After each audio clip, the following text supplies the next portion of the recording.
association with Boxro here in Wales at the Vale Arena in Cardiff.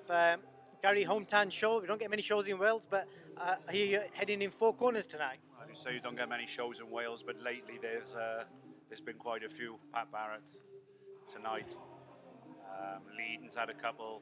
Matchroom have been down here, so yeah, it's really good to get the boxers out, keep them busy, rather than the usual 2 or 3 small hall promotions every year. I spoke to you in Newcastle a while ago, and you dropped some names to me for guys to keep an eye out for. Just run through some names tonight. Who can the fans keep an eye out for? The show has been live streamed on Black Flash Promotions YouTube channel. Yeah, there's a good couple of kids. I got Callum Lee, his name is, but his name is Callum Smith, really. Obviously, he's a namesake of the Callum Smith, so he had to change his name for those purposes. Kieran Jones, good kid. Ben Crocker's a good kid, and you've got a few others on. But then, you know, there's a lot of talent in Wales. They just need to show. A lot of these boys just need to show the platform to showcase their talents, and it's not very often that the big promoters come down here. Obviously, when Eddie came down here, I had a couple on the undercard there. We just need a few of the bigger promoters to come down a little bit more often. You know, for such a big country, like, it is strange why we don't see many shows here. Do the fans turn out? You know, what kind of reception do you get from the fans? Yeah, I mean, this place always sells out really, really well. It hasn't sold so well tonight. I think it's because of the time of year, and I think, you know, with the cost in bills and the energy bills is insane, isn't it? That's a different story altogether. I just think people have gone on holiday, and I think they're either skinned after going on holiday or they're skinned from paying bills. But you know, the boys always sell pretty well, but they haven't sold as well this time. And you know, Pat's come down. He's only got one fighter on that he manages, Josh Kagan. So he said he wanted to come down and at least put a bit on down here for Josh to box on.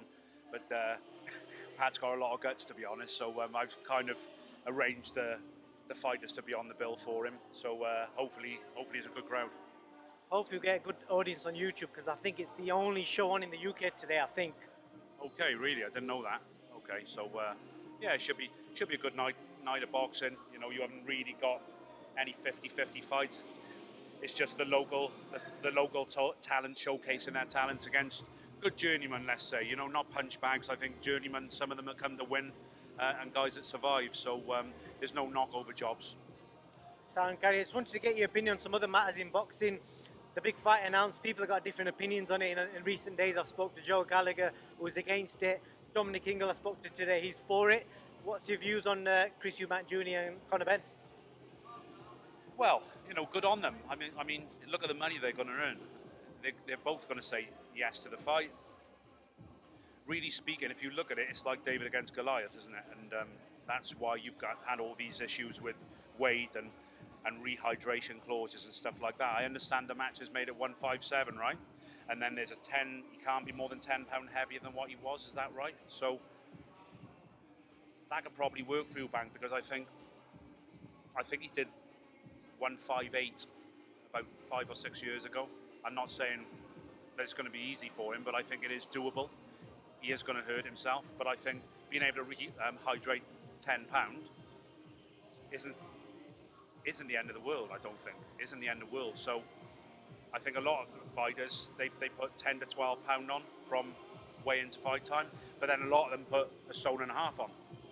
I don't really know what Eubank Jr.'s sort of way is with that, but they wouldn't have agreed to it unless it was comfortable for them. So you know, you've got to make Eubank a big favourite. But I mean, look, Conor's a puncher, and he's improving all the time. So you never know. You know, Conor could come out and have a really fast start and catch Eubank cold. You never know. But you know, if you were talking to me in a common sense world, you'd imagine that Eubank would be too big, wouldn't you? I think the opinion seems to be split, and Dominic earlier on today, he did say the same, that Conor can punch. Kell Brook kind of applauded him on his punching power during sparring. Yeah, definitely. I mean, obviously, you know, it's obviously been passed down from his dad. His dad was a thunderous puncher, wasn't he? And he's obviously passed those genes down. And yeah, as I say, you know, if you look at Conor when he first turned pro, the first couple of fights, he looked as though he was a little bit short of maybe where he was supposed to be. But I think obviously working with Tony Sims is a very experienced man, knows what he's doing, and I think he's come on leaps and bounds, hasn't he? And one of the most improved fighters in the country, I'd say. Definitely. The big fight, we're literally 7 days away. This time next week, AJ Usyk. The suggestion is Usyk's put 15 kgs on him weight. AJ's had 2 trainers in his corner, a team of people to help him think positive. With all that in mind, what are you thinking right now?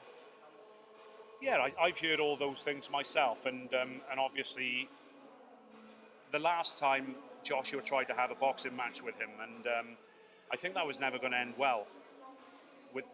I think Usyk is probably the best technical man, or one of the best technical men, big men, that you've seen. So I think for Joshua to try and have a boxing match with him was completely the wrong idea.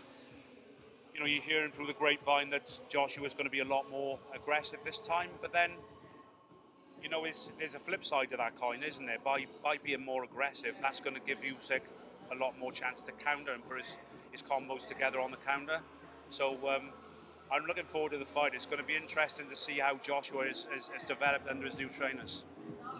Do you feel Usyk is still the favourite, or do you think with all these added things AJ's put in his camp, he could turn it around? No, most definitely. You've got to say that Usyk is the favourite. I mean, he won the fight last time by a wide unanimous decision, so I can't see anything that would make anybody think otherwise, But, obviously AJ is the bigger guy. And you have to say, if he is more positive and he is more aggressive, then he stands a better chance than the last time. But going back to what I said earlier, by being more positive and aggressive, it is going to open up those gaps for the counters, isn't it? Definitely. And last question, Tyson Fury has retired again as of yesterday, and I believe today he's just given up his Ring Magazine belt. Are you gutted about that, or do you think it's just a ploy? He will come back for the winner? When it comes to Tyson, you never really know what to think, do you? He likes to play the clown, doesn't he? He likes to keep people guessing. I mean, I don't believe it's his last fight. Definitely not. I'd love to see him fight again. I think he's the best heavyweight on the planet. And why would the best heavyweight on the planet retire when he's probably in his prime, isn't he? I wouldn't have said he hasn't showed anything as being past his prime. So I'd love to see him fight again. Gary, thank you for your time. Is there anything else you want to add before I let you go? Yeah, no problem. My pleasure. Thank you. Cheers.